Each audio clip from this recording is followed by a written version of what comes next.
Hey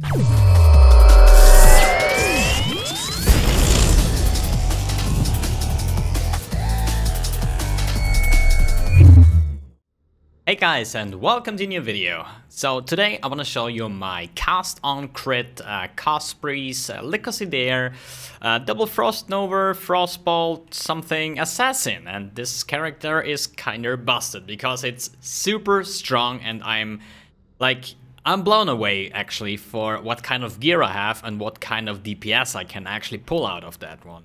So you might be wondering in the first term, wait a second, you played a dual-wield Cospri'S Scion in the start of the league, so what happened to that one?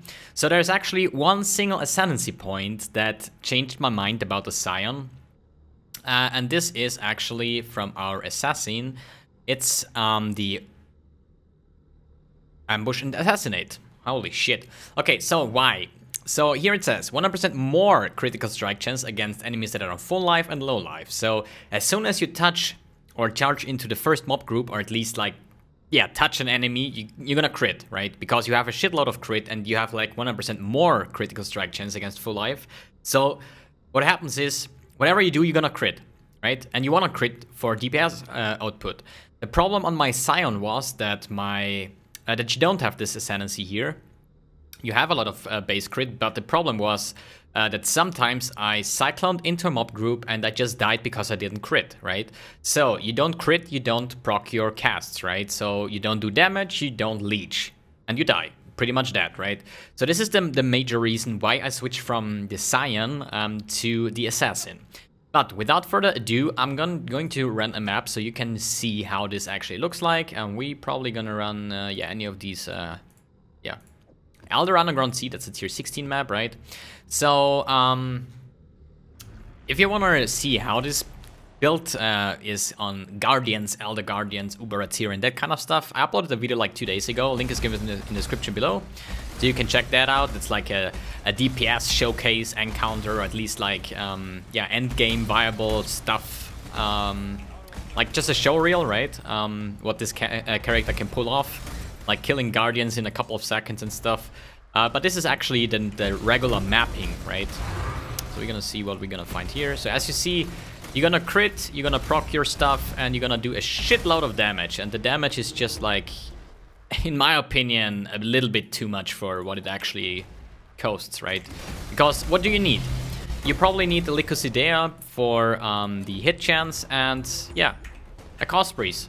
And the custom crit setup, which can actually be in a Tabula Rasa, for example, as well. So it's not like super expensive build or something.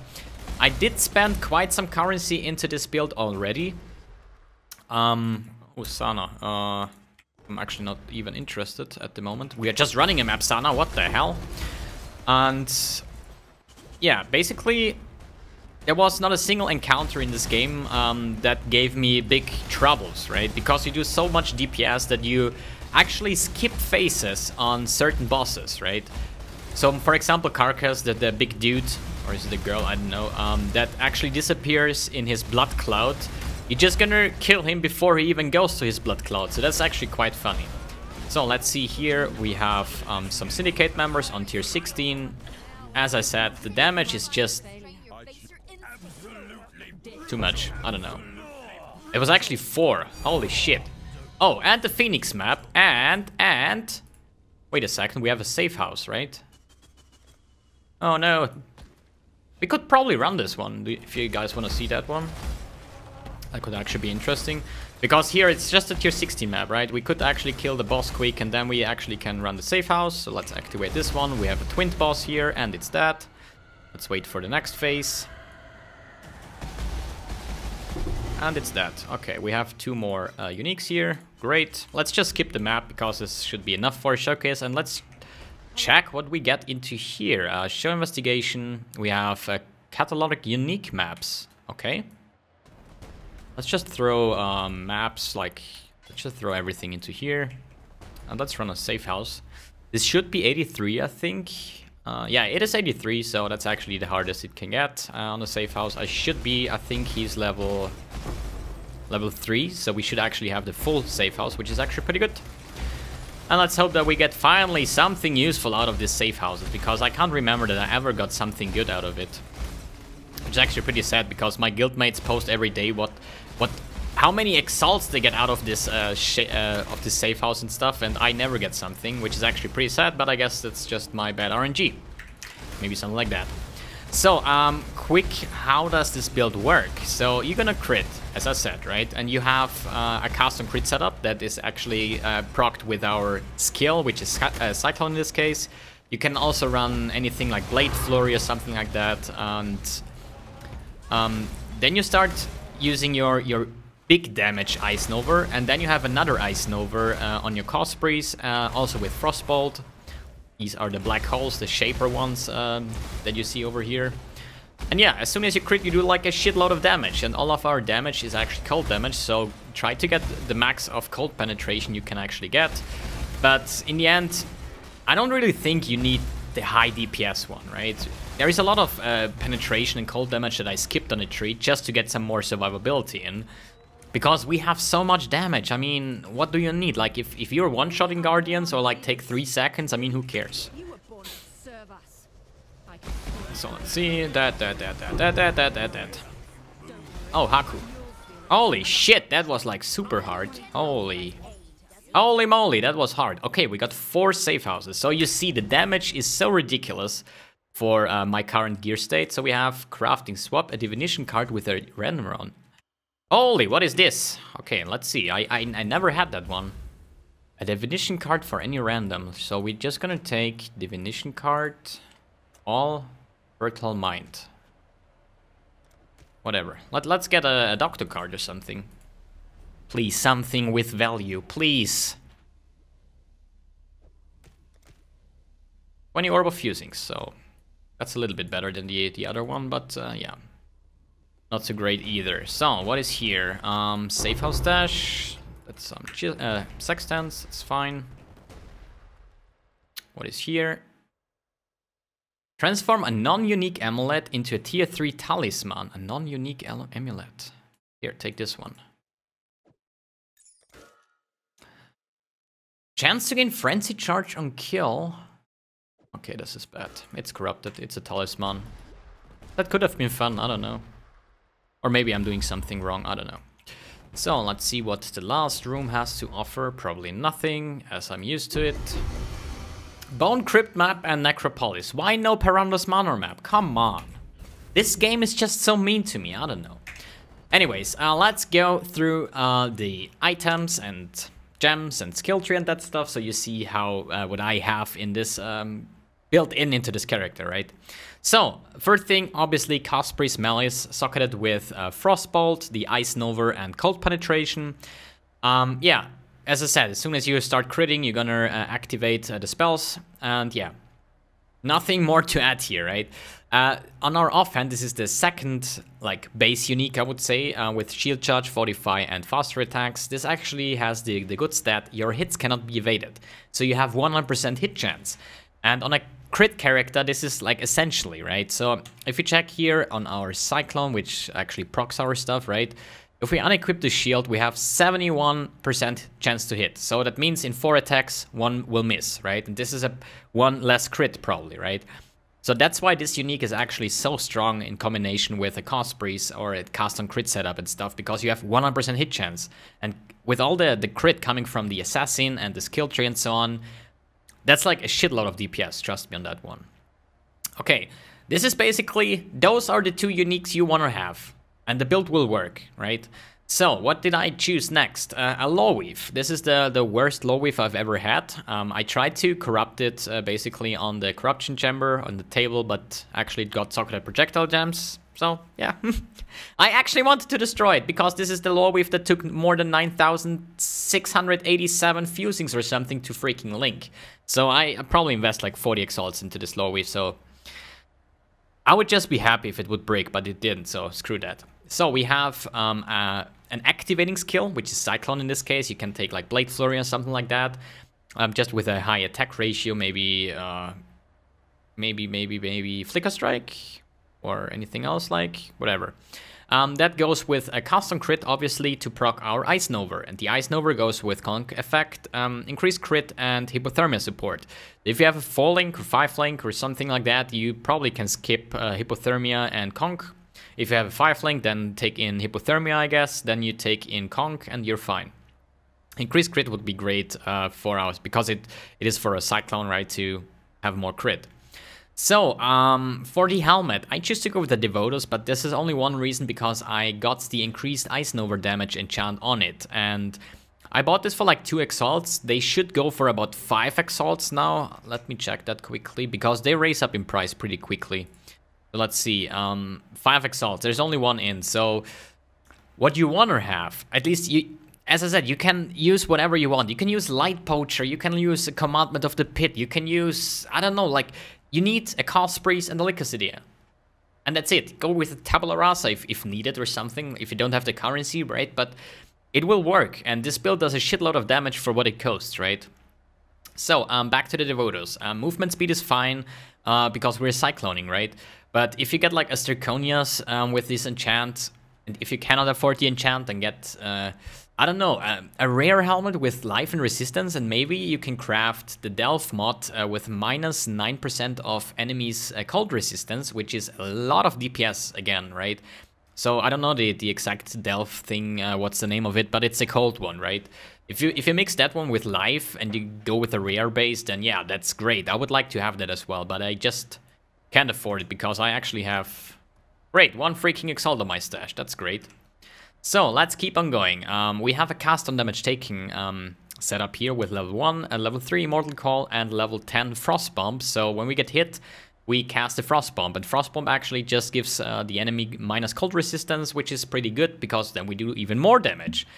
And our 4th link, which is not even linked, is Flame Dash to just get over obstacles, pretty much. Because usually I just use Shield Charge, right? So, gloves, life and resistance, wow. We have Righteous Fire with Arcane Surge support, increased duration support, and Blood Rage. I use this one for Blood Rage and Arcane Surge, so as soon as I go Blood Rage, you see that my Arcane Surge procs, and Arcane Surge gives us more spell damage, and therefore more DPS. Increased duration support for our both Arcane Surge and Righteous Fire. For Blood Rage, you don't really need that, because I think you kill more than 1 enemy in like 15 seconds or something, right? Other than that, life resistance, you're fine. I definitely went with exactly 40 fire and lightning resistance because my amulet, the Pandemonius, which is actually pretty expensive. It goes for like 5.2x, I think, 5.1, 5.2, yeah, so it's pretty expensive. But it's also pretty good because you have a layer of defense, because once you chill the enemies, they get less attack speed. You're gonna blind chilled enemies, and also your damage penetration gets up to 20, right? So that's actually pretty insane in terms of damage and survivability. It's just sad that it doesn't have life, but you can't have everything, right? So this has 40 cold resistance, and that's why I choose to go with 40-40 fire and lightning here to balance my Wise Oak, which is actually not really necessary, but hey, I like to balance my Wise Oak. It's just like 6 buffs, right? This is just nice to have. Okay, Amulet, if you can't get that one, take anything else. Life resistance, not really too hard, because I bought this today. So yesterday I was playing the same, I did Uber Elder and stuff without this one, so it's just like super nice DPS. For the belt, you have multiple options actually. You can either take a shaped belt with cooldown recovery speed, or you can take an Elder belt with life recovery rate, which also gives you more survivability because you leech faster and regen faster. Or you take it like this. I have a Stygian Vice because Abyss Jewels are quite nice in this build. And here I have cold damage, resistance, no wait, no resistance, but cold damage, and yeah, increased cooldown recovery speed. Oh god, I'm so tired today, I'm sorry. I'm just mixing up some words here. Oh god. Get awake, you need to do this video. Okay, belt again. Life and whatever you can get, right? As I said, shaped belt, cooldown recovery speed, Elder belt with a life recovery rate, or you have the Veiled mod unlocked, and so you can actually craft the increased cooldown recovery in another belt. So this is actually pretty nice. I have the tier 1, I think. Let me check that one real quick. So here we have cooldown recovery speed. You can get it one higher with 9 to 12%, but I didn't found that yet, so that's why I go with 8%. So what that does is, if you unequip this one now, you see that our Ice Nova actually has 0.15 cooldown, internal cooldown, how often you can proc it, right? With this one equipped, if you have the cooldown recovery speed, this gets now to like 0.14, which is not a lot, but if the roll gets better, you can get to like 0.13, and in the end, you probably get one more cast out of in 1 second, so that's another big DPS increase here. And yeah, you want to have some Abyss Jewels if possible. I think we're just going to take this one off because I'm going to explain it a little bit here. Boots. Bubonic Trails. Bubonic Trails are some really decent boots. Just get damage penetration on it if possible. If not, then play without enchant. Not a big deal. I have here Haste and Herald of Ice. And yeah, I have here Abyss Jewels. That means what Abyss Jewels you want to get. There is actually 3 mods that you would like to have. This one is pretty good. You have Life, you have cold damage to spells, and you have Crit Multiplier. So a base crit multiplier would be better instead of if you've killed recently, because on single target bosses like Shaper, for example, you don't killed recently, so you don't have the multiplier. So any other multiplier would be great, but I was short on currency, so I took this one because my other 2 jewels that I have equipped are actually pretty bad. You have Life Resistance, Life Resistance. I'm actually too scared to regal this one, because if I hit a flat resistance, I would, yeah, screw up my all resistance here for the Law Weave. That would be bad. But get any boots if you can afford Bubonic Trails, or take the 1-slotted ones. I mean, it's not a big deal. You have so much playground on this build. The only thing you need is Cospri'S and Lycosidea. Great. Tabula Rasa and get rare items. And it will work wonders, man.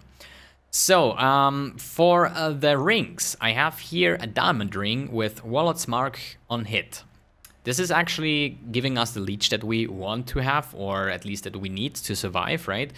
And they are pretty expensive, I have to say, because if you just check the Warlord's Mark on hit without anything else, no matter the base and so on, they go for like 70 chaos, right?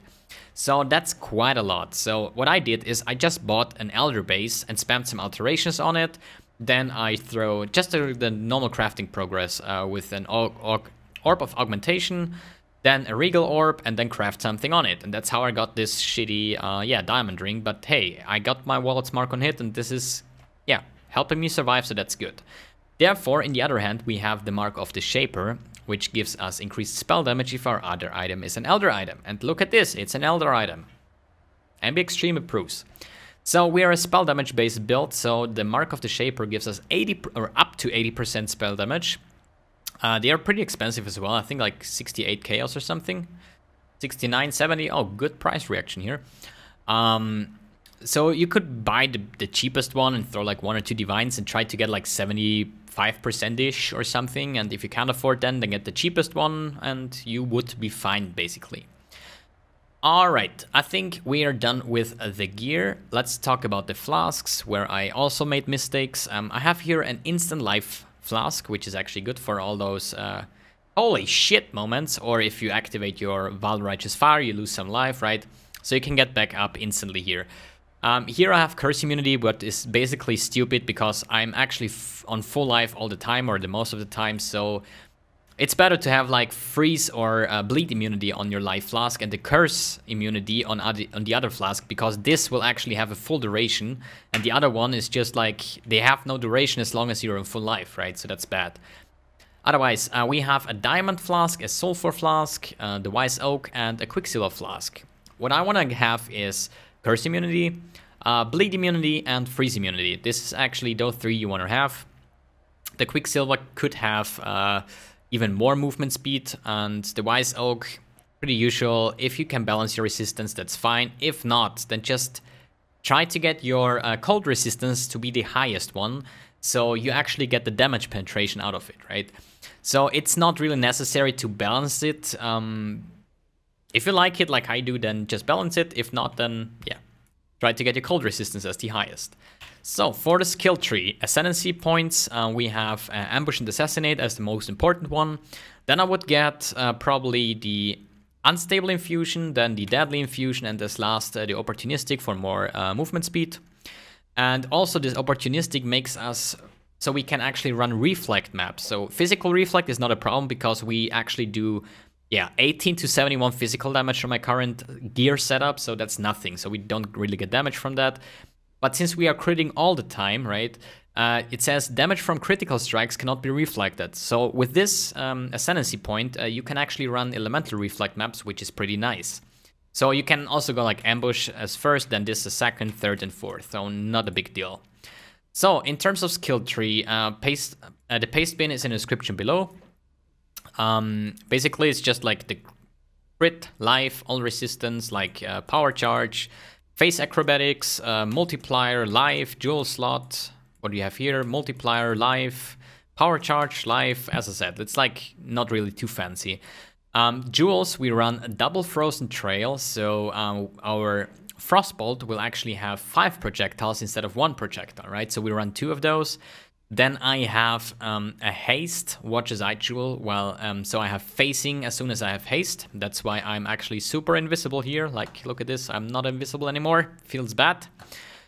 Which is actually pretty solid, I would say, because haste makes us faster. More attack speed, more movement speed. That's nice to have for a melee-based character like Cyclone or something. But if you cannot afford that one or you don't want to play with that one, that's fine. Take anything else, not a big deal. What else do we have here? Multiplier, life, resistance. Probably you want to skip resistance on that one. Like double multiplier if you can get it. And yeah, life. It's actually nothing too special on this character for the insane damage output it does. It's just hilarious. Okay, let's get back our haste. What else do we have? Pantheons. I usually run Soul of Aracali with the updated Queen of the Great Tangles, so you have actually more life recovery rate once your Immortal Cold procs, because we run Blood Rage, right? So you have physical damage over time, then you get your Immortal Cold procs. You stop you getting immortal like physical damage over time, so this one gets into effect and you have 50% increased recovery rate of life and energy shield, so that's pretty insane.